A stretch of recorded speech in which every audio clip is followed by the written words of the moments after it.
जो विद्यार्थी एनसीईआरटी में रुचि रखते होंगे या जो एनसीईआरटी का महत्व समझते होंगे, वो लोग जो है इस वीडियो को स्किप नहीं करेंगे। हम आपको विश्वास दिलाते हैं कि आपका एक भी मिनट वेस्ट नहीं होगा। हम आपको ले चलते हैं अपने टॉपिक पर और आज का टॉपिक है आसपास तीसरी कक्षा के लिए पाठ्य पुस्तक पर्यावरण अध्ययन। देखिए, पर्यावरण अध्ययन हम आपको दिखा दें कि आसपास तीसरी कक्षा के लिए पर्यावरण अध्ययन की पाठ्य पुस्तक है। जितना हो सकता है हर संभव तरीके से प्रयास करेंगे कि एनसीईआरटी को, देखिए तीसरी कक्षा से शुरुआत कर रहे हैं तो आपको लग रहा होगा दूसरी कक्षा का एनसीईआरटी क्यों नहीं शुरुआत की है, तो हम आपको दिखा दें इसी एनसीईआरटी बुक में लिखा गया है। देखिए, हम आपको दिखा दे रहे हैं एनसीईआरटी में। देखिए यहाँ पर साफ साफ लिखा गया है, जैसा कि आप देख पा रहे हैं, एनसीईएफ 2005 के अनुसार कक्षा 1 और 2 में पर्यावरण अध्ययन एक विषय के रूप में नहीं है। बस समझिएगा, पर्यावरण अध्ययन एक विषय के रूप में नहीं, अर्थात इसके पहले जो है 1 और 2 में पर्यावरण अध्ययन जो है एक सब्जेक्ट के विषय के रूप में नहीं। क्लास 3 के यानी कक्षा 3 के एनसीईआरटी हम आपको बताने चल रहे हैं। इसमें हम आपको क्या क्या देने वाले हैं ये समझ लीजिए। इसमें हम आपको स्टडी मटेरियल, विभिन्न प्रतियोगी परीक्षाओं के लिए जो भी प्रश्न पूछे जा सकते हैं, और हम आपको बता दें कि आप लोग देख पा रहे हैं कि आपको हम डायरेक्ट बुक से दिखा दे रहे हैं, क्योंकि बुक में आप विश्वास करते हैं और यही वह बुक है जिसको आप लोग बहुत ज्यादा इंपॉर्टेंस देते हैं। यदि इस वीडियो को आप एंड तक देखेंगे तो आप अंत में पाएंगे बहुत कुछ आपने सीख लिया है। इस विषय का नया पाठ्यक्रम 6 थीमों में बांटा गया है: परिवार एवं मित्र, भोजन, पानी, आवास, यात्रा तथा हम चीजें कैसे बनाते हैं। अपना नोट्स, शॉर्ट नोट्स कैसे बनाइए, हम आपको ये भी दिखाते हैं। इस तरह से आप अपना नोट्स भी तैयार करते जाएंगे। देखिए, आसपास तीसरी कक्षा के लिए पर्यावरण अध्ययन है, तो एनसीईएफ 2005 के अनुसार कक्षा 3 से 5 तक के पर्यावरण अध्ययन को 6 थीमों में विभाजित किया गया है: परिवार एवं मित्र, भोजन, पानी, आवास, यात्रा। जो छठा है वो चीजें को हम कैसे बनाते और करते हैं। हम आपको बता दें कि परिवार एवं मित्र की उप जो थीम कभी कभी पूछा जाता है आपसे कि परिवार एवं मित्र की उप थीम क्या है, तो परिवार एवं मित्र की उप थीम क्या है? संबंध, कार्य तथा खेल, जानवर और पौधे। ये परिवार एवं मित्र की उप थीम है। विभिन्न परीक्षाओं में कभी कभी यह प्रश्न बन जाता है। पहले एनसीईआरटी कक्षा 3 के पर्यावरण अध्ययन की पाठ्य पुस्तक में, पर्यावरण अध्ययन पाठ्य पुस्तक में पहला पाठ में दिया गया है डाल डाल पर, डाल डाल पर, ताल ताल पर। पहले पाठ में दिया गया है डाल डाल पर, ताल ताल पर। तो इसमें आपको करना क्या है, तो इसको डिटेल में पढ़ने के लिए आपको दिखा दें कि पढ़ना, जो भी आपको पढ़ना है तो पढ़ लीजिएगा, लेकिन आपके परीक्षा के दृष्टि से हम आपको बता रहे हैं। तो पहले वाले अध्याय में सिर्फ आपको इतना समझना है कि बच्चे अपने आसपास के लोगों और चीजों को देखकर, समझकर बहुत कुछ सीखते हैं। आपके आसपास बच्चा जो होता है, उसके आसपास कौन कौन लोग होते हैं, उनके माध्यम से वो सीखता है। कहने का मतलब ये हुआ कि उसके मम्मी पापा, चाचा चाची, दादा दादी इत्यादि लोगों से जो है सीखता है। देखिए, ये जैसा कि आपको चित्र में दिखाया जा रहा है, ये एनसीईआरटी जो है, एनसीईआरटी के माध्यम से आप लोग देख पा रहे हैं। देखिए, इसमें लिखा गया किताब में जानवर शब्द का इस्तेमाल सभी तरह के जानवरों जैसे कीड़े, पक्षी, स्तनधारी। तो स्तनधारी क्या होते हैं वो समझिएगा। देखिए, आप शॉर्ट नोट्स कैसे बनाएंगे, इस बुक को पढ़ करके कैसे आप शॉर्ट नोट्स बनाते हैं इसको भी देखिएगा। देखिए, स्तनधारी का मतलब क्या होता है। देखिए, स्तनधारी, देखिए समझिए स्तनधारी होते क्या है।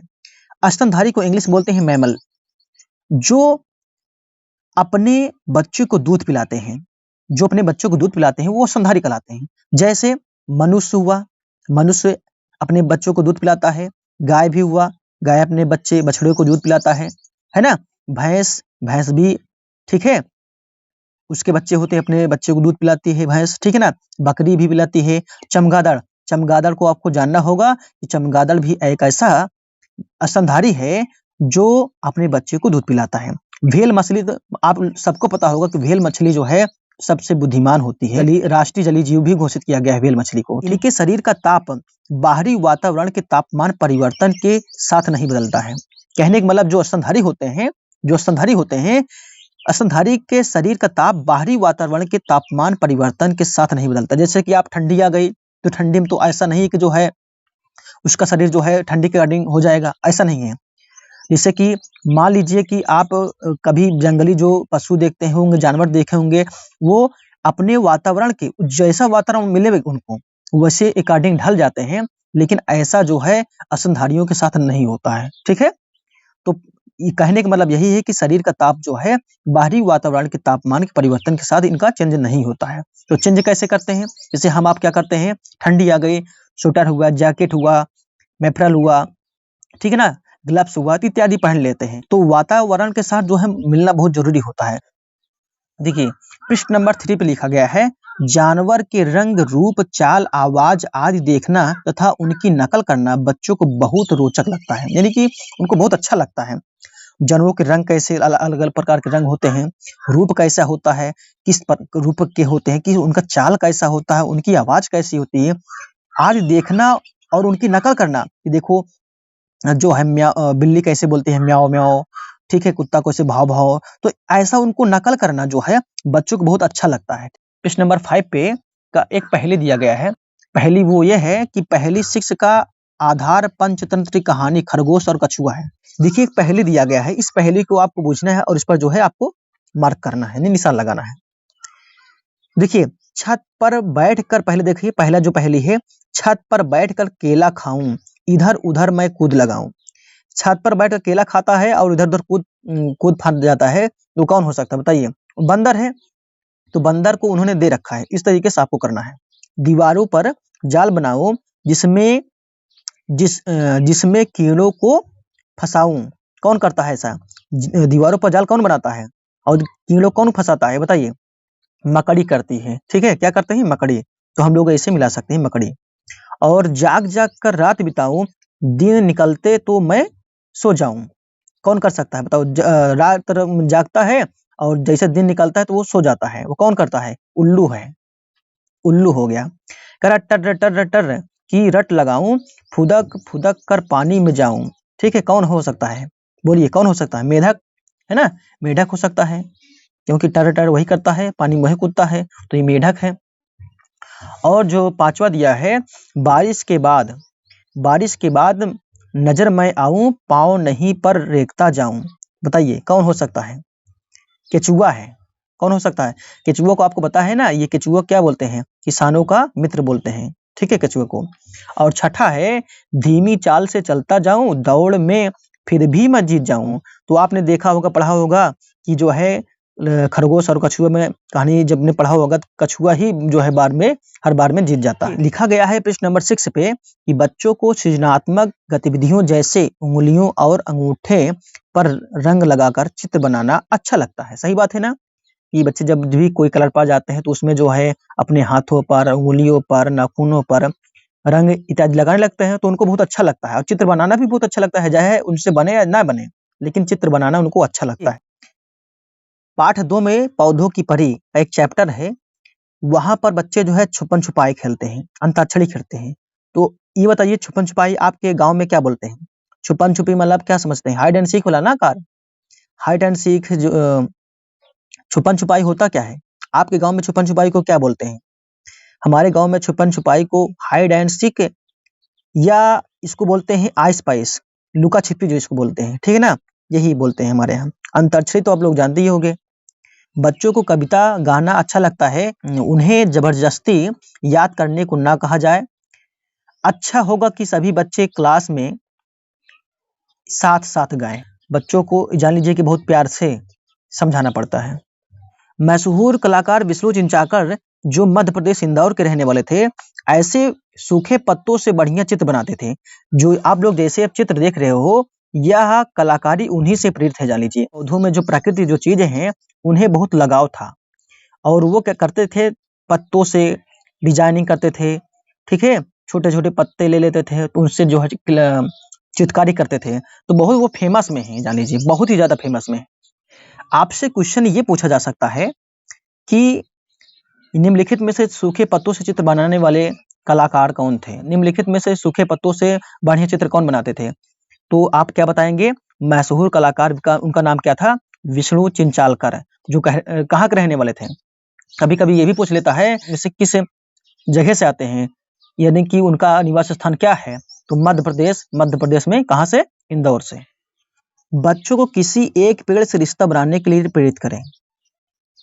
उसे पानी देना, उसकी देखभाल करना, उसको बारीकी से देखना, इससे पर्यावरण के प्रति उनका लगाव भी बढ़ेगा। हम आपको बता दें, आपको जानते हुए प्रसन्नता होगी, बचपन में हमने भी वृक्ष लगाए थे और वृक्ष को लगाने के लिए, उसको संरक्षित करने के लिए जो भी हर संभव तरीके से प्रयास करते थे, उसको पानी देते थे समय-समय पर, उसके संरक्षण करते थे और संरक्षण में यहाँ तक कि आपको बता दें, आपको जान कर के हमें बताते हुए प्रसन्नता हो रही है कि इस एक वृक्ष के लिए अगर उस वृक्ष को कोई तोड़ देता था, उसको कोई नुकसान पहुँचाता था, उस वृक्ष के लिए हम लड़ जाते थे। कभी-कभी मारपीट भी हो जाती थी, जान लीजिए। पार्ट 3 में जो लिखा गया है पानी रे पानी, तो पानी पर जो कविता बनी गई है, वो जो है कविता श्री प्रसाद ने लिखा है। हमें सीखना क्या है, हमारे लिए इम्पोर्टेंट क्या है, वो देखिए नीचे जो आपके ऐसा बना होता है ना, तो ये हम लोग के समझने के लिए होता है, यानी कि अध्यापकों के लिए होता है। तो यही हमको बहुत ज़रूरी है, जान लीजिए, समझना। अपने इलाके में गाई या सुनाई जाने वाली पानी से जुड़ी कविताएँ और गीत बच्चे कक्षा में गाएँ। इससे अपने समुदाय के ज्ञान और कला के प्रति उनका लगाव बढ़ेगा। कुछ भी जैसा भी गाता है कोई छोटा बच्चा, तो जान लीजिए उसका सम्मान करना चाहिए। उसके गीत का, उसके कविता का, उसके पोएम का हमें सम्मान करना चाहिए और उसे प्रोत्साहित करना चाहिए कि हाँ, बहुत अच्छा गा रहे हो आप। यह त्रुटि ही पूर्ण हो, ऐसा करने से हम उनकी सृजनात्मक क्षमता को बढ़ावा देंगे। एनसीईआरटी क्लास 3 की बुक में लिखा गया है पेज नंबर 21 पर, कई जगह कुछ लोगों को आम स्रोतों से पानी नहीं लेने दिया जाता। इस पर चर्चा करना जरूरी है, जिससे भेदभाव जैसे विषयों के प्रति संवेदनशीलता बढ़े। आज भी बहुत सारे ऐसे स्थान हैं जहां पर कुछ लोगों को पानी पीने नहीं दिया जाता है। आप हमें जरूर कमेंट करके बताइएगा कि किसके यहाँ जो है पानी को पीने का जो स्रोत है, वो जान लीजिए सर्वसाधारण के लिए नहीं है। हमें कमेंट करके जरूर बताइए कि आपके यहाँ पानी का जो स्रोत है कैसा है। आम का पन्ना बताइए आप क्या होता है, आप कमेंट करके जरूर हमें बताइए आम का पन्ना क्या होता है। हम आपको बता दें कि आम का पन्ना जो है, जो आम के रस से जो बनता है शरबत, आम के रस से जो शरबत बनता है उसको बोलते हैं आम का पन्ना। हमारा पहला स्कूल कौन सा है? जाहिर सी बात है, हमारा पहला स्कूल क्या होता है? परिवार होता है। हम अपने परिवार से ही सबसे पहले सीखना शुरुआत करते हैं। बच्चों से अपने परिवार वालों के हंसने, गाना गाने आदि के तरीकों के बारे में बातचीत करवाई जाए।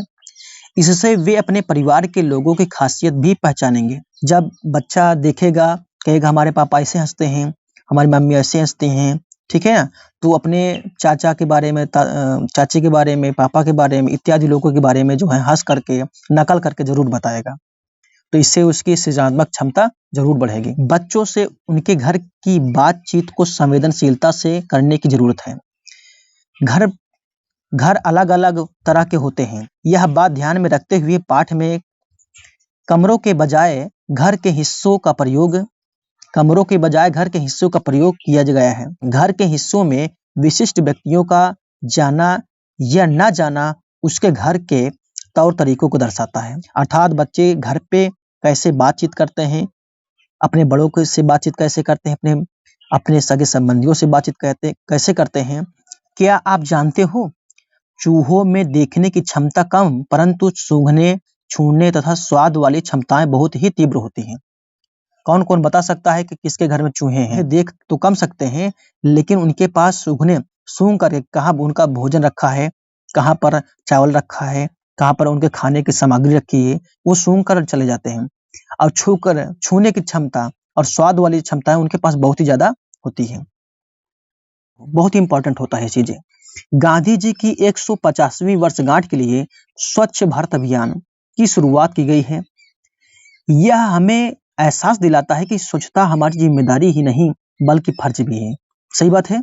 कहने का मतलब यह है कि गांधी जी की 150वीं वर्षगांठ के लिए जो है स्वच्छ भारत अभियान, आपसे क्वेश्चन पूछा जा सकता है कि स्वच्छ भारत अभियान की शुरुआत कब हुई? तो गांधी जी की 150वीं वर्षगांठ पर जो है स्वच्छ भारत अभियान की शुरुआत हुई है। और स्वच्छ भारत अभियान का खासियत यही है, इसका थीम यही है कि हम अपने अगल-बगल, पास पड़ोस, घर में जो है सफाई रखें। इस पाठ में प्रत्येक बच्चे से उसके घर की सजावट के बारे में पूछा गया है। बच्चों से विभिन्न अवसरों पर घर सजाने की प्रक्रिया पर बातचीत से स्थानीय सामग्री के उपयोग तथा त्योहार मनाने के महत्व को उभारा जा सकता है। बच्चे एक खुले माहौल में अपनी बात बेझिझक कहते हैं। एक दूसरे खाने के बारे में सुनकर हम अपने खाने से जुड़ी संकुचित सोच को हटा सकते हैं। सही बात है। इसी से दूसरे लोगों के बारे में हमारी समझ बढ़ेगी। बच्चों से संबंध बनाना और ऐसा माहौल बनाना जरूरी है जहां उनकी बात संवेदनशीलता से सुनी जाए, जहां उनके ही एज के उनके ही समरूप बच्चे होते हैं, उनके ही समकक्ष बच्चे होते हैं अपने सहपाठियों के साथ, कि आज हमारे घर में ये बना था, आज हमारे घर में वो बना था, तो अगला वाला भी बताता है कि आज मेरे घर में ये बनी थी, आज हमारे घर में जो है दाल चावल बनी थी। तो इस तरीके से जो है अब बच्चों के अंदर जो है झिझक होती है वो दूर होती है। क्या आपको पता है कि नागपुर में दाल में शक्कर डाल के भी खाया जाता है? एनसीईआरटी पृष्ठ नंबर 41 पर लिखा गया है कि 4 महीने तक छुटकी केवल अपनी माँ का ही दूध पिएगी, वह ही उसका खाना है। कहने का मतलब ये है कि हम लोग, जैसा कि आप लोग जानते हैं कि लगभग 4 महीने तक बच्चों को कुछ न खिलाया जाए, सिर्फ और सिर्फ उसके माँ का ही दूध पिलाया जाता है। यह एनसीईआरटी पृष्ठ नंबर 41 पर लिखी गई है। देखिए, कहा जा रहा है कि मैं हांगकांग में रहती हूँ। ये लीचेन है। लीचेन जो है अपने यहाँ की खासियत बताती है कि मैं हांगकांग में रहती हूँ। मुझे और मेरी माँ को सांप खाना बहुत पसंद है। जब भी हमारी सांप खाने की इच्छा होती है, तब हम पास के एक होटल में जाकर लिंगहू फेन खाते हैं। तो हम आपको बता दें, लिंगहू फेन कैसे, इसको शॉर्ट्स नोट्स कैसे बनाएंगे। देखिए नोट्स में आपको इतना लिखने की आवश्यकता है कि लिंगहू फेन सांप के मांस से बनाया जाने वाला पकवान है, जिसे हांगकांग में खाया जाता है। लिंगहू फेन उसका नाम है, यानी कि सांप का जो भोजन है, जो लोग खाते हैं सांप है, उसका नाम क्या है? लिंगहू फेन। ये कहाँ खाया जाता है? ये हांगकांग में खाया जाता है। बस इतनी सी बात आपको समझ में आनी चाहिए, क्योंकि यही सब चीजें इंपॉर्टेंट बनता जाता है। ये इनका नाम है जूनी। जूनी जो कहती है कि मैं कश्मीर में रहती हूँ, सरसों के तेल में बनी मछली मुझे बहुत पसंद है। एक बार हम गोवा गए थे, वहां हमने मछली खाई, पर स्वाद बहुत ही अलग था। माँ ने कहा, अरे यह तो नारियल के तेल में बनी समुंदर की मछली है, स्वाद तो अलग होगा ही ना। इसमें क्या लिखेंगे आप? कश्मीर में सरसों के तेल में मछली को पका कर खाते हैं। ठीक, आपसे क्वेश्चन पूछा जा सकता है कि सरसों के तेल में मछली को पकाकर किस राज्य में खाया जाता है? तो वो उसका क्या नाम है? कश्मीर राज्य है। ठीक है, जम्मू कश्मीर वही। और गोवा में देखिए, गोवा में नारियल के तेल में मछली को पकाकर खाते हैं। आपसे क्वेश्चन में ये पूछा जाता है कि नारियल के तेल में मछली को पकाकर किस राज्य के लोग खाते हैं? तो गोवा के राज्य के। ये हैं टॉमस कहते हैं कि मैं केरल में रहता हूँ, मुझे सबसे अच्छी 2 चीजें लगती हैं। टॉमस कहते हैं कि मुझे सबसे अच्छी 2 चीजें लगती हैं, वे चीजें मेरे घर के आंगन में ही उगती हैं, एक ऊपर ऊंचे पेड़ पर और दूसरी जमीन के नीचे। बस नारियल डली हुई किसी भी करी के साथ उबला हुआ टाइपियोका मिल जाए तो क्या मजा है। केरल में टाइपियोका जमीन के नीचे उगाया जाता है। अगर आपसे क्वेश्चन ये पूछा जाता है कि टाइपियोका किस राज्य में होता है, तो केरल राज्य में। ठीक है ना, पहला आंसर, पहला क्वेश्चन। आपसे क्वेश्चन पूछा जाता है टाइपियोका है क्या? टाइपियोका जो है आपको बता दें, टाइपियोका को कप्पा बोलते हैं। अब हम लोग क्या समझेंगे, कप्पा क्या होता है? कप्पा ये बोलते हैं साबूदाना को। ठीक है ना, कप्पा को बोलते हैं साबूदाना।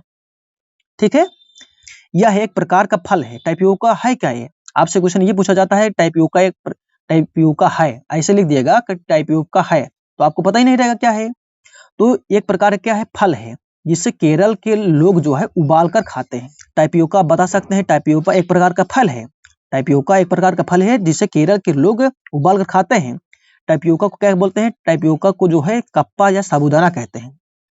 और ये कहाँ होता है? ये जमीन के अंदर उगाया जाता है। कहाँ? केरल के जमीन के अंदर उगाया जाता है। आप इस वीडियो को लाइक और शेयर करते हैं तो नेक्स्ट वीडियो में कक्षा 3 के एनसीईआरटी पर्यावरण अध्ययन पाठ्य पुस्तक को हम फिनिश कर देंगे, अच्छे से बता करके समझा करके शॉर्ट्स नोट्स आपको बनवा करके। आपको मिलते हैं अगले वीडियो में, तब तक के लिए धन्यवाद। जय हिंद।